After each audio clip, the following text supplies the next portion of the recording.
At WNST.net. Saturday, it is Preakness 143. We've been a little wall-to-wall here with racing analysts, and this guy always makes time as he comes in. And, and I'm always a big suck-up for the NBC Kentucky Derby coverage because, it's how I learn about the horses, man. And this one of the guys who tells the stories and stands in the middle of all of it. And, of course, as a legacy guy in this industry, we welcome Laffit Pincay Jr. from NBC Sports back on to talk all things Preakness 143 amidst all of this madness. And how are we going to catch Justify on Saturday, Laffit?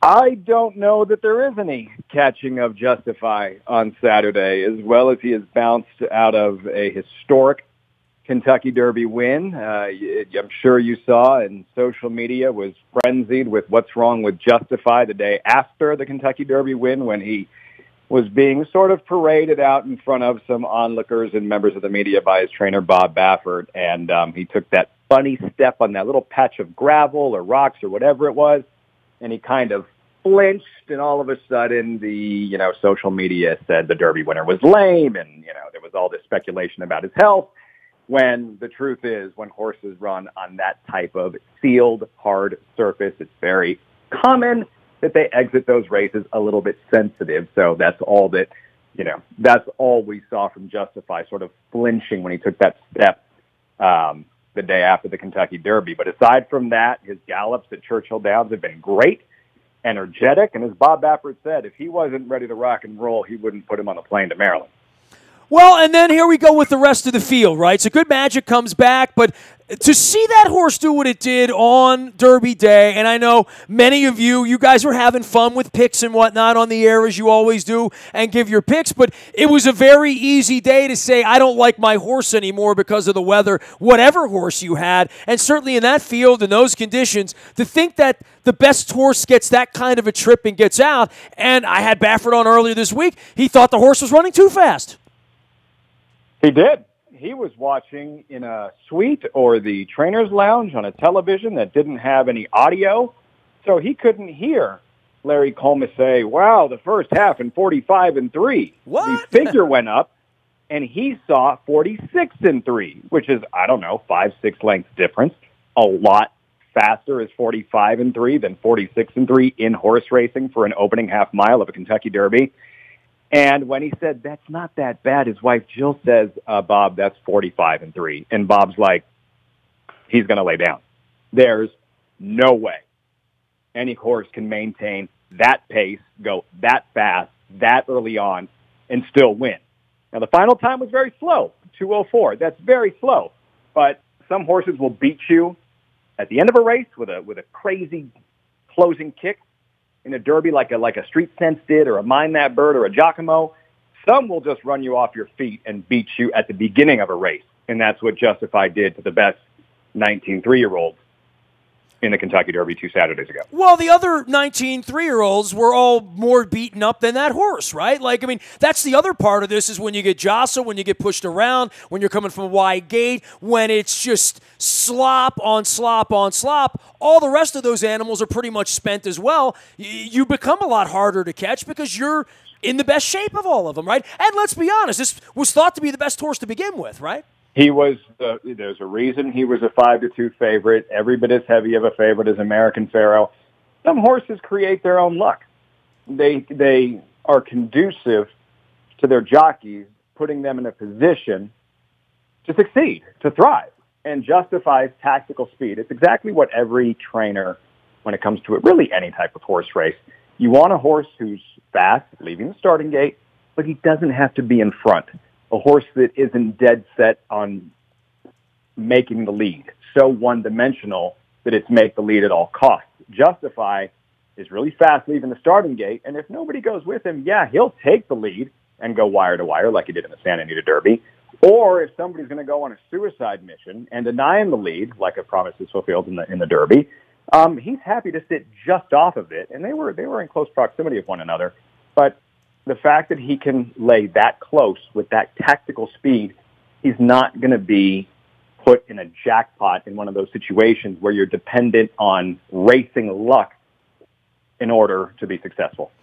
Laffit Pincay III joining us here. You can follow his journey out on Twitter at Laffit Pincay TV. He will be in town for the running of 143 and the Preakness. And, we talk so much about, the horses and the tradition and all of this stuff. Baffert's never going to not hear about Pharaoh. And I said to him, he started to compare the horses already. And I said, well, there are going to be plenty of questions about that for him. He said, this horse isn't nice like American Pharaoh. And that most of these horses in their competitive sense, they're not nice. The way American Pharaoh was. And I think we spent so much time wondering what would happen if there ever was another Triple Crown. And now on the backside, it feels like the backside of Secretariat when the Seattle Slews and the Affirmed and the Aladars and all those spectacular bid all had to compete with that. But that's the modern era, that when you have a horse like this that runs like that with all these special numbers and does something that we haven't seen, out come the comparisons. But and I guess that's what remains to be seen over the next 4 or 5 weeks, right?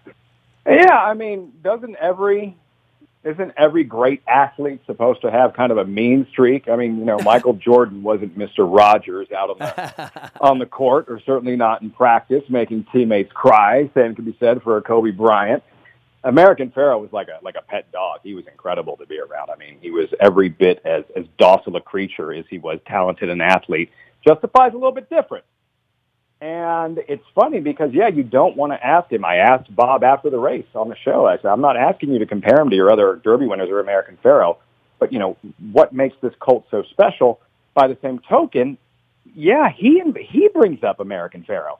And for him, that's something else that needs to be discussed, is what's going on with Bob Baffert over the last few years. I mean, theoretically speaking, let's say he retired in 2014, nobody would have blinked. His legacy in the sport was already cemented. Bob Baffert, Hall of Fame trainer, 3-time Kentucky Derby winner. What's going on with Baffert, the Triple Crown win with American Pharaoh, Arrowgate, Justify? These are 3 once-in-a-lifetime horses in the last 4 years. And Baffert's the one, he's cultivating them. He's the one maximizing that potential. It's not like he's just this happens to be in the right place at the right time. Baffert probably doesn't get enough credit. And that's the double-edged sword when it comes to horse racing. Like he says, I have LeBron James. I'm supposed to win. When the horse does what he's supposed to do, whether it's an Arrowgate or an American Pharaoh, in this case Justify, wow, what a great horse. But if they lose, everybody looks at the trainer, and then the trainer looks at the jockey, which is why when Bob Baffert's asked, do you still enjoy this after having won the Derby so many times? He's like, hell no. He's like, he was stressed. He was worried. He's sweating because he knows he has the best horse in the race, but he still has to dial up the right play. He still has to press all the right buttons and get him to fire his A race on, race day.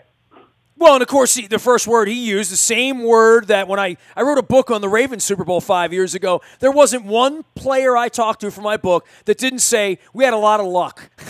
and certainly, in this sport, you talk about all the horses he gets there. When I get him on the phone, he's talking about the ones that don't get there. And, I had 3 horses. And 2 years ago, I had, a horse that I thought was something. And, then there are the horses that get injured along the way. And then there are the horses that get beaten along the way. If you go back 20 years ago to that era where all the horses he had in the late 90s. Yeah, Silver Charm, real quiet miss by millimeters. Well, and that's the luck part of this thing, right? Like the way all this breaks down. For Derby Day for you and to see that slop there, did it change the way you thought about the race tactically? Because certainly just the conditions seemed to be deteriorating by the hour. I was down at Laurel Park. It wasn't too bad where I was. They've remodeled Laurel Park. It's beautiful, Laffit. But I was down there. My wife had a dress and a hat and all that. We were into it, but we looked up onto the television and we're like, oh, we picked a great year to not go to the Derby. Man, it never stopped. So our conversation at the top of the show on SN on the undercard was, we were looking at sporadic rain, but it wasn't expected to be that intense. And the only difference was they wouldn't water the track in between races. I didn't hear one report. And I realize in that part of the country, for whatever reasons, I'm not a meteorologist and I don't understand the semantics and details of predicting weather, but nobody, it's really hard to predict weather at Louisville. Nobody predicted that. It's like it moved to the north and just sat right over Churchill and never moved. And you're watching the track, and that's what Baffert was really sweating. He was like, God, it just kept raining and raining and raining. The track's getting worse and worse. And I don't think it's hard to say the race wasn't run any differently. You knew Promises Fulfilled would be in front.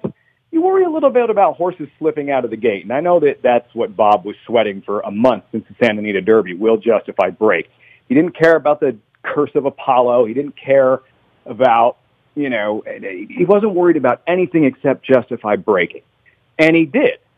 So the race shape pretty much unfolded the way it would have on a fast track as well. Good Magic got the trip he was looking for. Audible coming up the rail and closing. He's versatile. He can adapt to any type of pace. Now, the one thing is, everybody who had a horse in the Derby, you have a built-in excuse on that type of track. Well, what happened in the Derby? How come your horse ran 14th? Well, he didn't like the track.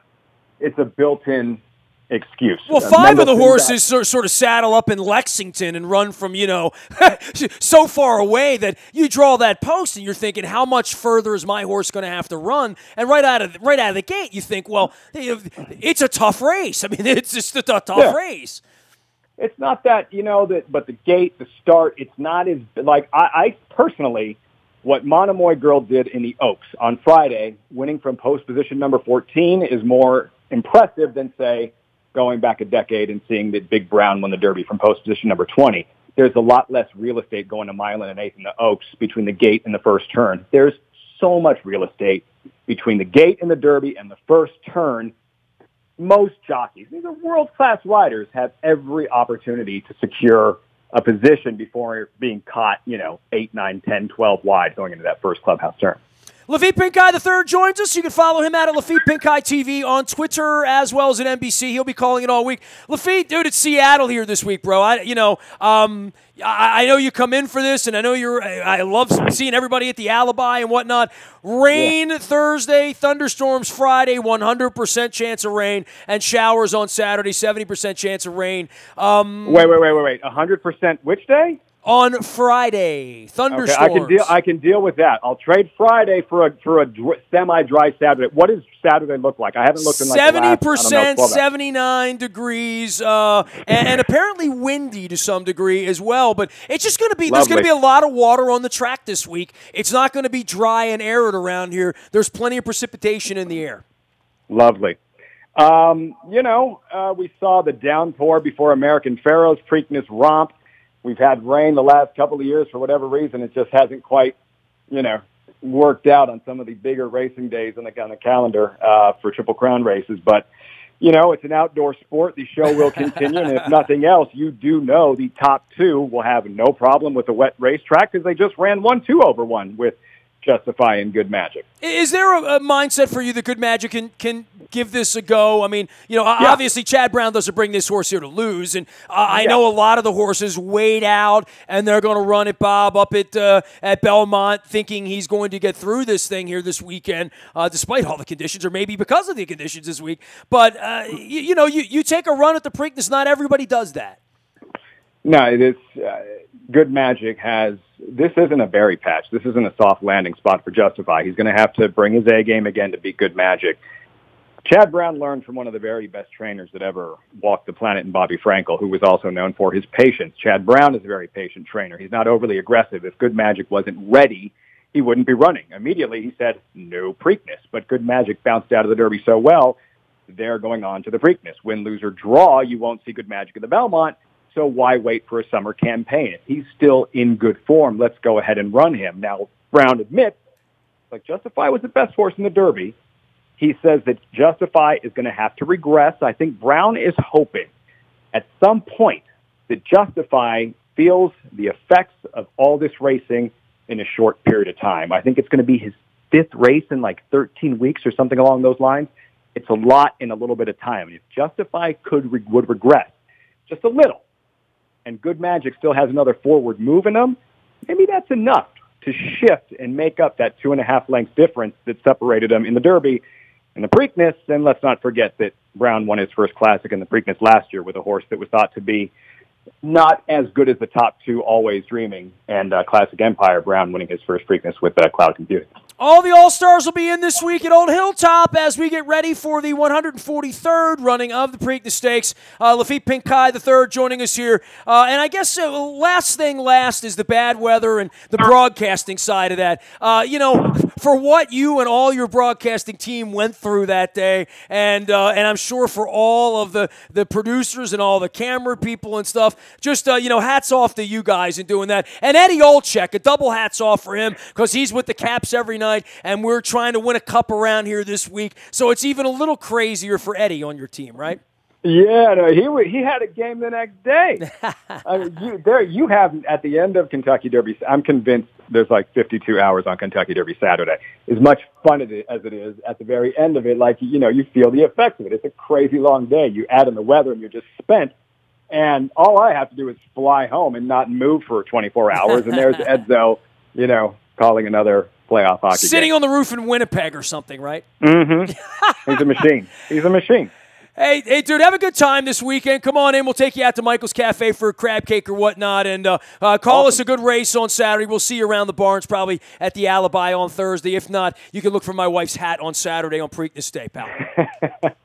Absolutely. Always a pleasure, my friend. Laffit Pincay III joining us here is Laffit Pincay TV out on Twitter as well. He'll be calling he'll be hosting, not calling, but hosting all of the NBC sports coverage over the weekend, and they do a hell of a job. They really do. So I would encourage everybody to go out to the track, 140,000 strong last year. We got to get the weather right here this week. We're working on that. And if not, it's not a bad thing, and certainly you could set your DVR or whatever you need to learn those stories of the track and all the connections. I love it. So good job to NBC. Appreciate their partnership and putting all their folks on this week as well to talk about the race because I get insights I wouldn't get otherwise. You can find anything you miss here in the buyatoyota.com audio vault 24 hours a day from anywhere in the world on your mobile device by downloading the TuneIn Radio app. We do come in crystal clear from anywhere in the world. We'll be out at the racetrack all week and doing tons of coverage around here as well.